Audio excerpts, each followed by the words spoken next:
અમે પહેલાં તો અમને એમ જ થાય છે કે આમાં અમારે ન્યાયની આશા કેમ રાખવી, શું અમને ન્યાય મળશે?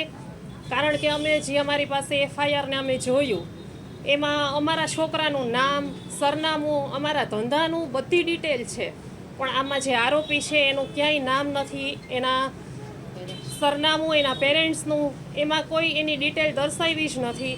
અને એફઆઈઆરમાં માનવવધની જે કલમ હોય એ પણ લગાડી નથી. અને બીજા જ દિવસે એ છૂટી જાય તો આમાં અમારે ન્યાયની આશા કેમ રાખવી? અમને ન્યાય મળશે? અમારે કોની પાસે ન્યાય માટે જવાનું?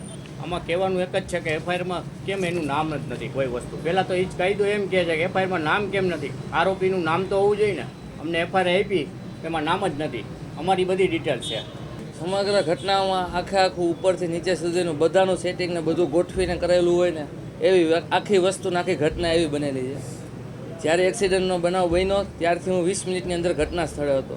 હું જ્યારે પહોંચ્યો ત્યારે પોલીસ કર્મચારીએ જ મને ફોનમાં ફોટો બતાવીને એમ કહી દીધું આ ભાઈ હતા ને આને અમે તાલુકાએ લઈ ગયા છીએ. જો કોઈ વ્યક્તિની એની જગ્યાએ એક્સિડન્ટ થયું, કોઈક ડેથ થઈ ગયું તો કોઈ પણ ડ્રાઈવરો કોઈ ભાગીને વયો ન જાય એટલી વારમાં. એટલીમાં તમે સીધો પોલીસ કર્મી મને ફોટો બતાવી દીધો અને કીધું કે આ ભાઈ તાલુકાએ બેસી ગયા છે. નથી મને નામ દીધું નથી, કાંઈ ઓળખ આપી, એક પણ જાતનું કાંઈ કોઈ કર્યું નથી.